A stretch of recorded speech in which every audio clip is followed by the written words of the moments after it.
वो कुछ चमकते चेहरे जिन्होंने इंडियन सिनेमा के पर्दे को अपनी रोशनी से जगमगाया। इंडियन सिनेमा आज अपने 100 साल पूरे कर रहा है। इन 100 सालों में सिनेमा के पर्दे ने देखे हैं हजारों स्टार्स, लेकिन इनमें से कुछ चंद ही थे जो बन गए superstars. On the occasion of 100 years of Indian cinema, लहरे सैल्यूट करता है सिनेमा के कुछ ऐसे ही रियल सुपरस्टार्स को। साल 1931, जगह पूना की प्रभात फिल्म कंपनी, जहां काम की तलाश में आई थी एक ऐसी विधवा औरत जिस पर 2 छोटे बच्चों की जिम्मेदारी थी। तो तुम समझते हो तुम कुछ नहीं हो, जो कुछ है तुम्हारी किस्मत है। तुम्हारी किस्मत एक नदी है और तुम उसके धारे में बहने वाले तुच्छ तिनके हो। तुम्हारी किस्मत एक तूफान है और तुम उसमें उड़ने वाले हकीर पत्ते हो। तुम्हारी किस्मत एक कुम्हार है और तुम उसके हाथ में गीली मिट्टी का खिलौना हो। साइलेंट एरा की कई फिल्मों में छोटे मोटे काम कर चुकी इस यंग लड़की को प्रभात फिल्म कंपनी की पहली बोलती फिल्म में मिल गया एक बड़ा मौका और अयोध्या का राजा से इंडियन सिनेमा में एक नए अध्याय की शुरुआत की मिसेस खोटे ने, जिन्हें हम जानते हैं दुर्गा खोटे के नाम से। साल 1935, जगह बॉम्बे की वाडिया मूवी टोन कंपनी, जिसने इंडियन सिनेमा के हीरोइन का रूप ही बदल दिया और पर्दे पर आई स्टंट क्वीन फियरलेस नादिया बनकर हंटर वाली बनकर फियरलेस नादिया ने सही मायनों में लोगों के दिलों पर राज किया। साल 1935, जगह कलकत्ता का न्यू थिएटर्स पिक्चर्स, जहां पर बन रही थी देवदास पारो और चंद्रमुखी की अमर प्रेम कहानी। चुनीलाल, तुम मुझे ऐसी बेहुदा जगह में क्यों ले आए? जलील तवायफ। शरद चंद्र चटर्जी के क्लासिक नॉवेल देवदास के स्क्रीन एडॉप्शन में पहली बार नजर आ रहे थे उस दौर के first male superstar Kundan Lal Sehgal, जिन्हें हम जानते हैं केएल सहगल के नाम से। साल 1936, जगह बॉम्बे टॉकीज फिल्म स्टूडियो, जहां पे बन रही थी अछूत कन्या। यहीं से इंडियन सिनेमा को मिली थी एक और सुपरस्टार, देविका रानी। प्रताप, कहाँ चले? यहीं पास के गांव से नाज लेने जा रहा हूँ। चल तू भी चल। अच्छा। द ड्रैगन लेडी नाम से मशहूर देविका रानी 30s के उस एरा की most beautiful and most glamorous heroine रही। फिल्में सिर्फ इनकी खूबसूरती के दम पर चला करती थी। इनफैक्ट देविका रानी मिसाल बनी थी बदलते इंडियन सिनेमा की, जिन्होंने 1936 जैसे एरा में भी ऑन स्क्रीन किस करने की हिम्मत की।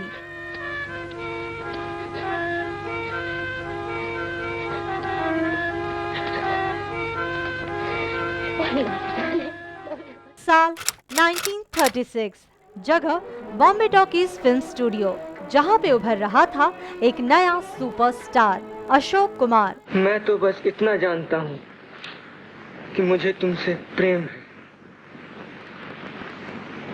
कस्तूरी, मेरी बात मानो, चलो कहीं भाग चले। वकालत छोड़ बॉम्बे टॉकीज में लैब असिस्टेंट के तौर पर नौकरी करने वाले अशोक कुमार को जबरन फिल्म जीवन नैया में हीरो बनाया गया और यहीं से शुरू हुई थी फिल्म इंडस्ट्री के दादा मुनि के लंबे कामयाब सफर की। साल 1936, रिलीज हुई तमिल फिल्म सती लीलावती, जिसमें पहली बार तमिल सिनेमा में नजर आया यंग थिएटर एक्टर मरुधर गोपालन रामचंद्रन। इसके बाद 1947 में आई मनिथरे कुमारी और 1954 की मलाई कल्लन जैसी सुपरहिट फिल्मों से तमिल सिनेमा को मिला पहला सुपरस्टार एमजीआर। एमजीआर ये एक नाम ही पहचान बन गया पूरी साउथर्न फिल्म इंडस्ट्री का। एमजीआर की on screen end of screen image इतनी स्ट्रॉन्ग थी कि इसी के सहारे ये अभिनेता एक दिन नेता भी बन गया और अपने फिल्मी करियर की तरह अपने पॉलिटिकल करियर में भी शोहरत की बुलंदियों पर पहुंच गया। साल 1939, जगह मिनर्वा मूवी टोन। भगवान, आज मेरी जीत ने मेरा सिर संसार में फिर ऊपर उठाया है, इसलिए आज मैं तेरे सामने फिर अपना सिर झुकाता हूँ और तुझसे वर मांगता हूँ कि मेरा सिर संसार में कभी न झुके और मैं शर्म से मुरझाया हुआ मुंह लेकर तेरे सामने कभी ना आऊं। तेरी जय हो। सोहराब मोदी पहले पारसी स्टेज आर्टिस्ट थे जो एक्टर के साथ साथ प्रोड्यूसर और डायरेक्टर भी रहे। सोहराब मोदी एक ऐसे दमदार कलाकार थे जिन्होंने ज्यादातर ऐतिहासिक फिल्मों का निर्माण किया और अपनी फिल्मों के जरिए नेशनल इंटीग्रेशन का संदेश दिया। साल 1941, जगह मिनर्वा मूवी टोन, जहां पे बन रही थी इंडियन सिनेमा की एक ग्रैंड हिस्टोरिकल फिल्म सिकंदर, जिसका निर्माण तो कर रहे थे सोहराब मोदी, लेकिन फिल्म में उभर कर आ रहे थे अलेक्जेंडर द ग्रेट के किरदार में पृथ्वीराज कपूर। उस दौर में इकलौते ऐसे फाइन एंड वर्सेटाइल एक्टर थे जो फिल्मों के साथ साथ स्टेज पर भी काम किया करते थे। यूं तो पृथ्वीराज कपूर ने साइलेंट एरा से ही अपने करियर की शुरुआत की थी, लेकिन सिकंदर के बाद ही फिल्म इंडस्ट्री में वो कपूर खानदान की लेगेसी की शुरुआत कर पाए। पोता होने के नाते मैं सिर्फ इतना कहूंगा कि सब लोगों को पता है कि पृथ्वीराज कपूर जी ने क्या किया है, और कपूर जितने हम सब हैं, हम जो कुछ भी हैं पृथ्वीराज कपूर जी की वजह से हैं। जो जोत मनोरंजन करने की उन्हें लगाई थी, मुझे फख्र है कि हम 4 पीढ़ियों से वो जोत अभी भी कायम रख रहे हैं। साल 1944, जगह पूना की औंध मिलिट्री कैंटीन, जहां पर काम कर रहे एक हैंडसम पठानी लड़के पर नजर पड़ी देविका रानी और उनके पति हिमांशु रॉय की। I didn't go to Bombay Talkies to seek a job as such. Of course, I had the natural deportment of a family,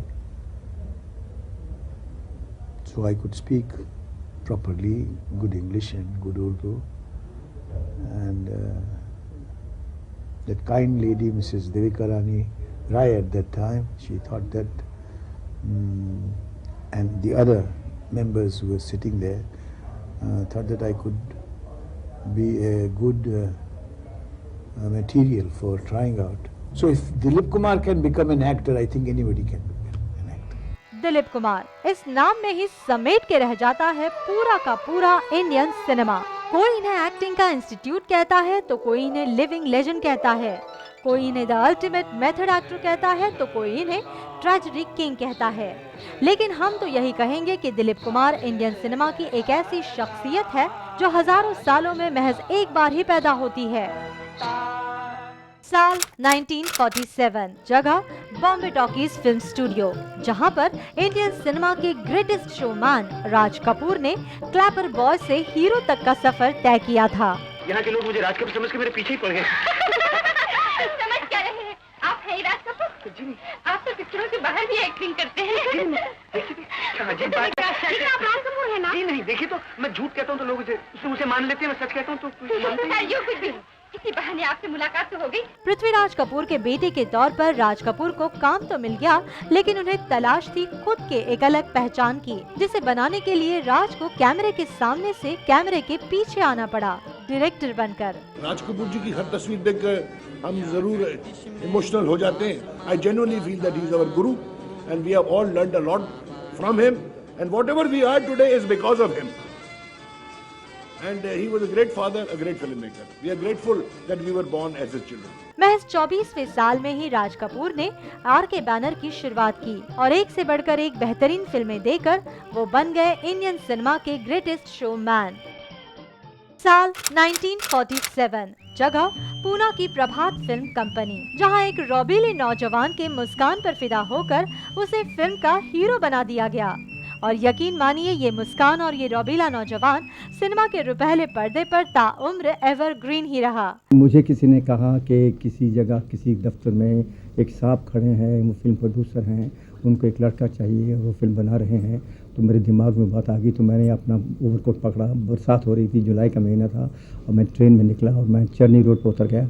और चरनी रोड से उतर के मैं दफ्तर का बोर्ड देखा और मैं जाके वहाँ एक चौकीदार बैठा हुआ था, वहाँ उसके साथ जाके बैठ गया। मैं साहब कहाँ हैं? कौन सा? मैं पिक्चर बनाने वाले भाई साहब हैं। कहते क्या काम है? उससे मिलना है। तो कहते वो तो नहीं मिल सकते। मैंने क्यों नहीं मिल सकते? लोगों से नहीं मिलते हैं। क्या कहते मिलते हैं, तो मुझसे क्यों नहीं मिलेंगे? इतने में भाई साहब आ गए। Baburao Pai was the producer, very big man, Prabhat film studios in Poona those days. And so happen at that very moment Pai just dropped in, and he went in and stopped for a while and looked back at me, and I smiled, and he smiled back. And then he went in, and he called the चौकीदार, who's this boy sitting here? कहते कि साहब आपसे मिलना चाहते हैं। ले आओ उसको अंदर लेके आ जाओ। मैं अंदर गया, क्या बात है? मैं कुछ नहीं, मैंने सुना आप किसी लड़के को ब्रेक देना चाहते हो, हीरो का रोल है, मैं 21 साल का नौजवान हूँ, I think I deserve it. वो हंस पड़ा, मैं भी हंस पड़ा। वो हंसते जा रहा था मुझे देख के, हंसते जा रहा था। तो उसने कहा परसों आ सकते हो? मैं आएंगे। मुझे फर्स्ट क्लास डेक्कन क्वीन की टिकट दी, मैं पूना गया, मैंने ऑडिशन दिया। देव साहब इंडियन सिनेमा के most handsome and romantic hero बने रहे। 4 जनरेशंस तक देव साहब का जादू चला था। देव आनंद इकलौते ऐसे सुपरस्टार रहे जिनका सबसे लंबा और सबसे सक्सेसफुल करियर रहा। साल 1947, जगह पूना की प्रभात फिल्म कंपनी, जहां पे स्ट्रगल कर रहे 2 दोस्तों ने किया एक दूसरे से वादा, जो पहले कामयाब होगा दूसरा उसे मौका देगा। और ये वादा पूरा भी हुआ जब देव आनंद ने अपनी खुद की फिल्म कंपनी नवकेतन की पहली फिल्म बाजी को डायरेक्ट करने के लिए गुरुदत्त से कहा। जी हाँ, गुरुदत्त के करियर की शुरुआत यहीं से हुई। यहीं से इंडियन सिनेमा के जीनियस फिल्म मेकर ने अपने फिल्मी सफर की शुरुआत की और बेहद कम समय में अपनी क्लासिक फिल्मों के जरिए गुरुदत्त इंडियन सिनेमा का वो नाम बन गया जिसका डंका इंटरनेशनल लेवल पर बजने लगा। साल 1946, महबूब प्रोडक्शन के बैनर तले बन रही थी फिल्म अनमोल घड़ी, जिसमें नजर आई थी इंडियन सिनेमा की मल्लिकाए हुस्न सुरैया। जाओ, जाना ही चाहते हो तो जाओ, जितनी जल्दी हो सके चले जाओ। मुझे मालूम न था कि जेल खाने की दीवार फांदकर बंदूक की गोलियों के सामने से भागता हुआ बहादुर कैदी इतना बुज़दिल होगा। जो खूबसूरत तो बेइंतहा थी ही, लेकिन साथ ही सुरीली भी थी। सुरैया अपने जमाने की बहुत बड़ी अदाकारा थी, जो पर्दे पर अदाकारी के साथ साथ गाना भी गाया करती थी। उस जमाने में सुरैया की फिल्में देखने के लिए लोगों की भीड़ उमड़ा करती थी। सुरैया ने न सिर्फ एज अ हीरोइन नाम कमाया, लेकिन बतौर गायिका भी उन्होंने शोहरत की बुलंदियां छू ली।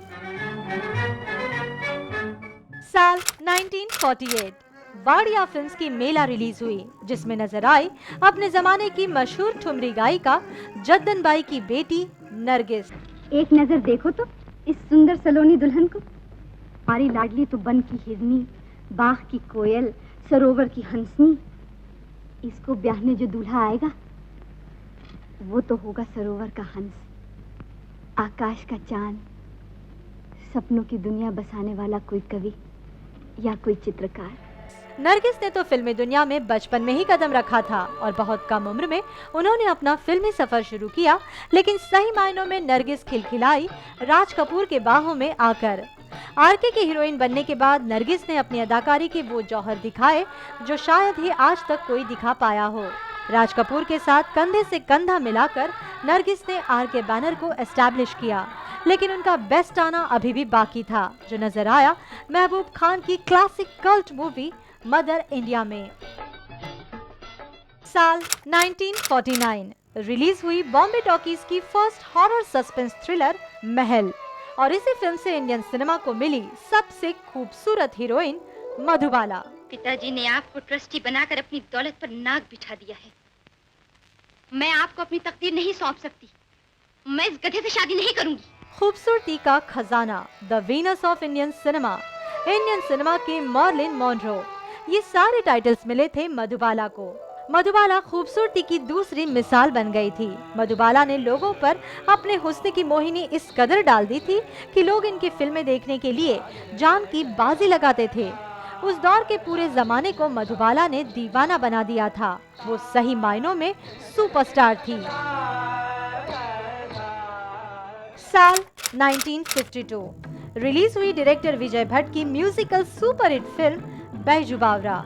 इसी फिल्म से इंडियन सिनेमा को मिली एक चुलबुली यंग एक्ट्रेस मीना कुमारी। तंबूरे के तार दिल को जीत लेते हैं और डंडे से ना तुम बैजू को हरा सकते हो न गौरी को जीत सकते हो। इसी फिल्म के लिए अपनी बेहतरीन अदाकारी के लिए मीना कुमारी ने लिया पहला film fair award. Meena Kumari में मधुबाला की खूबसूरती थी तो वहीं नरगिस की अदा थी, लेकिन इससे भी ज्यादा उनमें थी वो इंटेंसिटी जो एक सच्चे कलाकार में नजर आती है। मीना कुमारी इंडियन सिनेमा की इकलौती ऐसी हीरोइन रही जिन्हें इमोशनल सीन्स देने के लिए कभी भी नकली आंसुओं की जरूरत नहीं पड़ी। शायद इसीलिए वो बन गई इंडियन सिनेमा की ट्रेजेडी क्वीन। साल 1950, जगह कलकत्ता।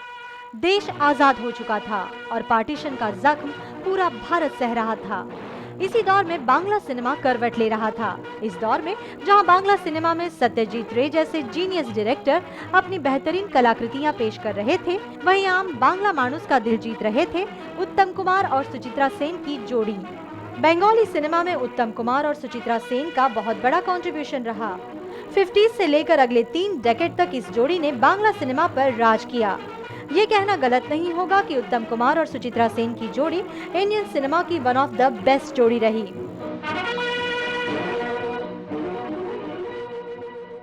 साल 1952 रिलीज हुई सुपरहिट तमिल फिल्म पाराशक्ति, जिसमें नजर आया एक यंग दुबला पतला थिएटर आर्टिस्ट जो 40s और 50s के एरा में बनी तमिल फिल्मों के लिए हीरो की डबिंग किया करता था। लेकिन अपनी पहली ही फिल्म पाराशक्ति से इस आर्टिस्ट ने ये बात साबित कर दी कि एज एन एक्टर इसमें कितना दम है। पाराशक्ति ने इस न्यूकमर को रातों रात स्टार बना दिया और अगले 5 डेकेड्स को रूल करने वाला सुपरस्टार शिवाजी गणेशन का आगाज हो गया। शिवाजी गणेशन तमिल फिल्म इंडस्ट्री के आइकन बन गए। माइथोलॉजिकल सिनेमा हो, कमर्शियल सिनेमा हो, एक्सपेरिमेंटल सिनेमा हो, इन तीनों जॉनर्स में शिवाजी गणेशन ने बैक टू बैक ब्लॉकबस्टर फिल्में दी। तमिल, तेलुगु, कन्नड़ा, मलयालम और यहाँ तक के हिंदी फिल्मों में भी गणेशन छाए रहे। शिवाजी गणेशन इंडियन सिनेमा के सही मायनों में एक लीजेंड एक्टर है। साल 1954 रिलीज हुई सुपरहिट कन्नड़ा फिल्म बेदारा कन्नप्पा, जिसके जरिए कन्नड़ा फिल्म इंडस्ट्री में आए यंग थिएटर आर्टिस्ट मुत्तुराजा, जो अपनी पहली ही फिल्म से बन गए राजकुमार। बात चल रही है कन्नड़ा फिल्मों के सुपरस्टार राजकुमार की, जिन्होंने अपने लंबे और सक्सेसफुल करियर से इंडियन सिनेमा में बेहद बड़ा कंट्रीब्यूशन दिया। कन्नड़ा फिल्मों को एक नया मकाम दिया राजकुमार ने। इंडियन सिनेमा के इन सुपरस्टार्स का ये सुनहरा सफर अभी खत्म नहीं हुआ, ये सफर आगे भी जारी है।